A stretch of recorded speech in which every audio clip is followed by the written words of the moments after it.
지금 이 영상을 보고 계신 여러분 정말 괜찮으신가요? 아마 살면서 한 번쯤은 나만 아는 이 소름 돋는 상황을 겪어보셨을 겁니다. 분명히 들었거든요. 토시 하나 안 틀리고 똑똑히요. 그런데 상대는 너무나 당당하게 말합니다. 너 미쳤어? 내가 언제 그랬어? 너 진짜 기억력에 문제 있는 거 아니야? 이 말이 반복되면 무서운 일이 벌어집니다. 내 기억보다 상대의 말을 더 믿게 되고 급기야 내 정신 상태를 스스로 의심하게 되죠.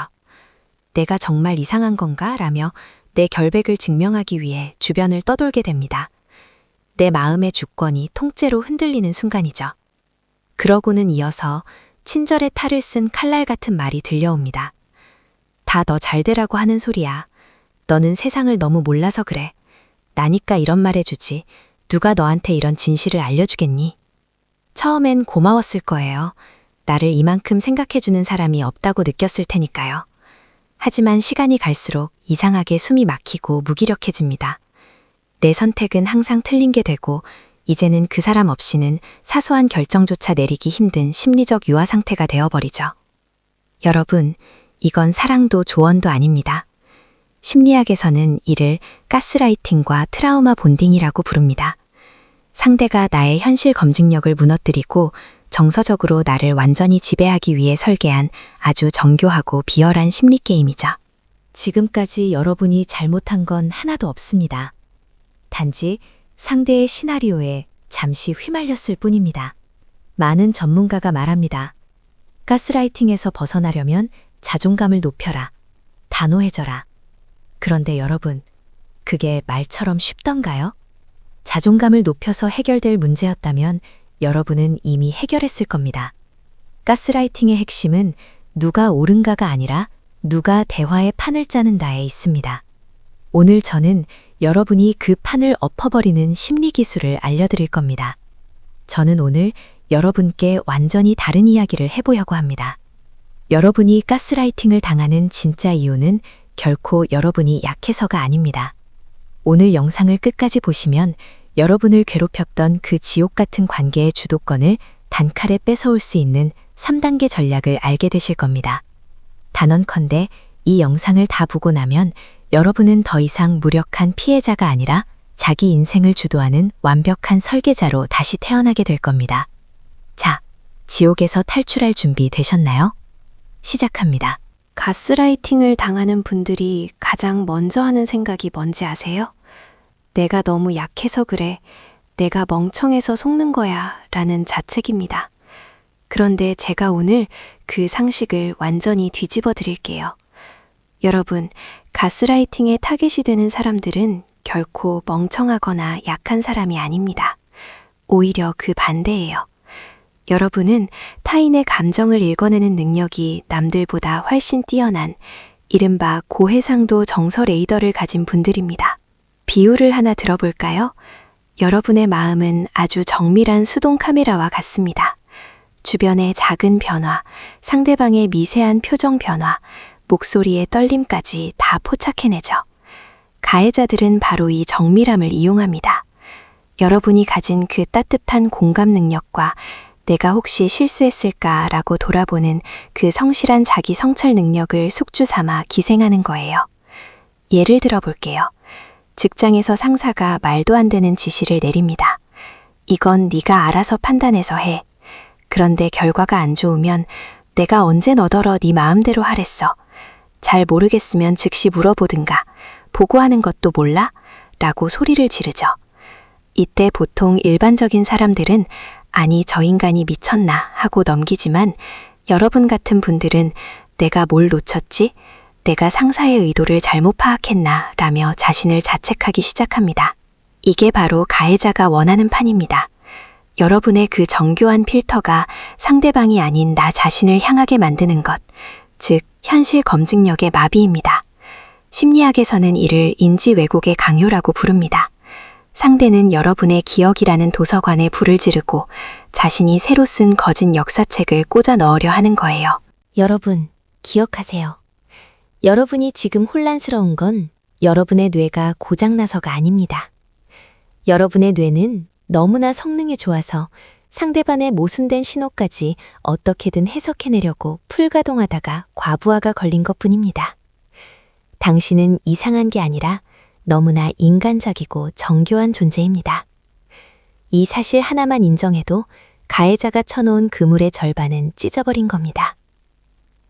자, 이제 더 아픈 곳을 건드려 볼까요? 그렇게 괴로우면 헤어지면 되잖아.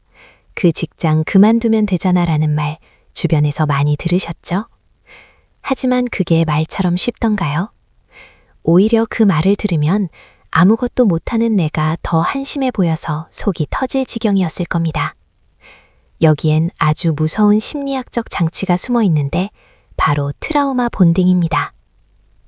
이건 마치 고장난 슬롯머신과 같습니다. 가스라이팅 가해자들은 24시간 내내 괴롭히기만 하지 않습니다. 9번을 지옥처럼 굴다가도 딱 한 번. 그래도 나 이해해주는 건 너밖에 없어. 미안해, 내가 요즘 예민해서 그랬어. 라며 눈물 섞인 사과와 과한 친절을 베풉니다. 이때 우리 뇌에서는 어떤 일이 벌어질까요? 뇌과학적으로 보면 극도의 스트레스 상황 뒤에 찾아오는 아주 작은 보상은 마약보다 훨씬 강력한 중독성을 가집니다. 심리학에서는 이를 간헐적 강화라고 부르죠. 쥐 실험에서도 매번 먹이를 줄 때보다 어쩌다 한 번 먹이를 줄 때 쥐들이 훨씬 더 그 버튼에 집착하게 됩니다. 여러분은 지금 그 사람을 사랑하는 게 아니라 그 사람이 가끔 던져주는 가짜 안도감이라는 마약에 중독된 상태일 가능성이 큽니다. 나니까 이런 말 해주지라는 말이 왜 그렇게 고맙게 느껴졌을까요? 그건 가해자가 이미 여러분의 주변 인간관계를 야금야금 갉아먹어서 여러분을 심리적 무인도에 가둬버렸기 때문입니다. 이 무인도에서 유일하게 보급품을 줄 수 있는 사람이 가해자뿐이니 여러분은 생존을 위해서라도 그 사람의 말이 진실이라고 믿어야만 하는 상황에 부닥친 겁니다. 여러분은 가해자의 유일한 보급품인 칭찬 발린 말과 인정에 속지 마세요. 이건 여러분의 의지 문제가 아니라 생존 본능의 문제입니다. 그러니 제발 나는 왜 이렇게 의지가 약할까라고 자책하지 마세요. 여러분은 지금 뇌가 설계한 생존 게임에서 아주 치열하게 버티고 있는 중이니까요. 그렇다면 이 지옥 같은 게임에서 어떻게 탈출해야 할까요? 단순히 자존감을 높이자라고 외치면 될까요? 아니요. 그건 전쟁터에서 행복해지자라고 소리치는 것과 같습니다. 우리는 더 구체적이고 전략적인 전술이 필요합니다.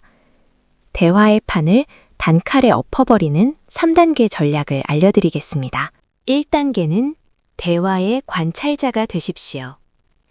가스라이팅의 핵심은 누가 옳은가가 아니라 누가 대화의 주제를 결정하는가에 있습니다.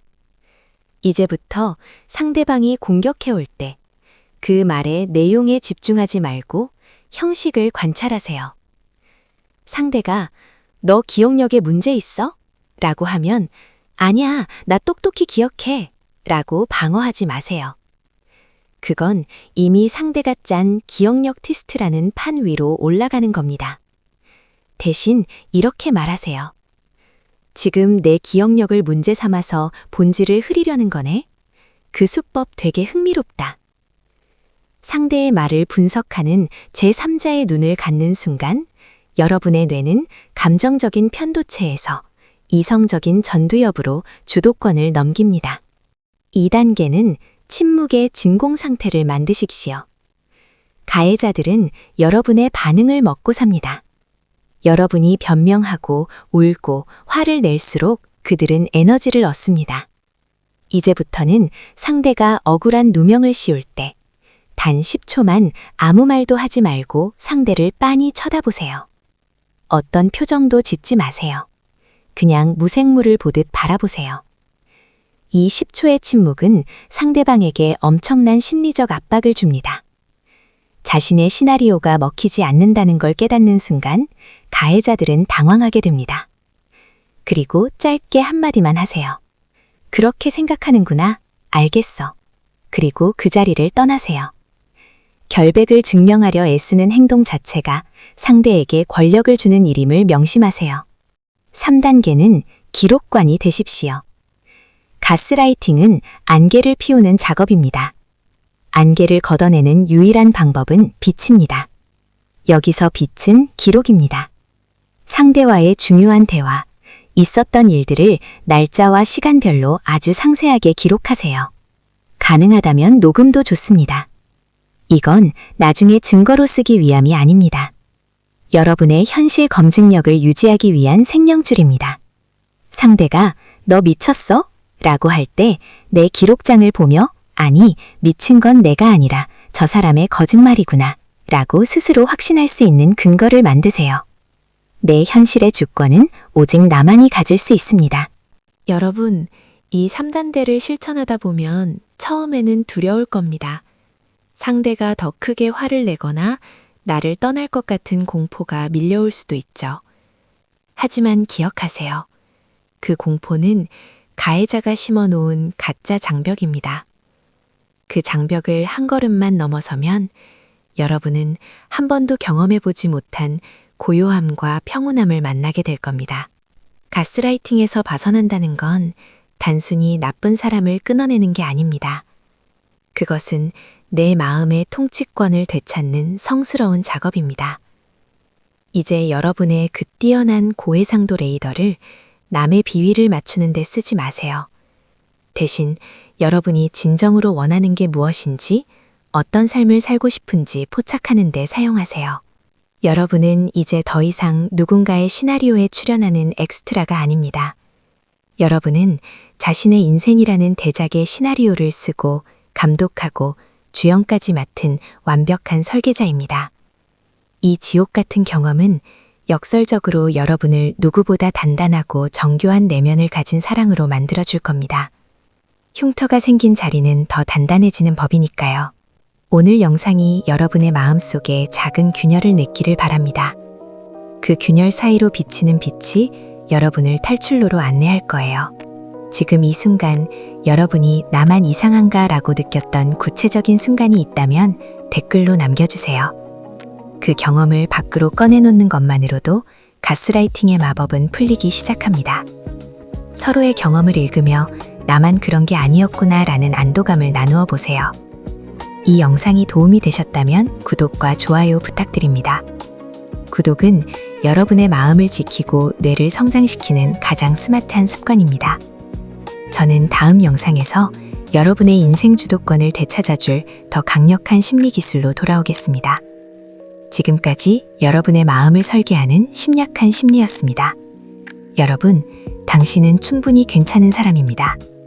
아니, 당신은 생각보다 훨씬 더 위대한 사람입니다. 감사합니다.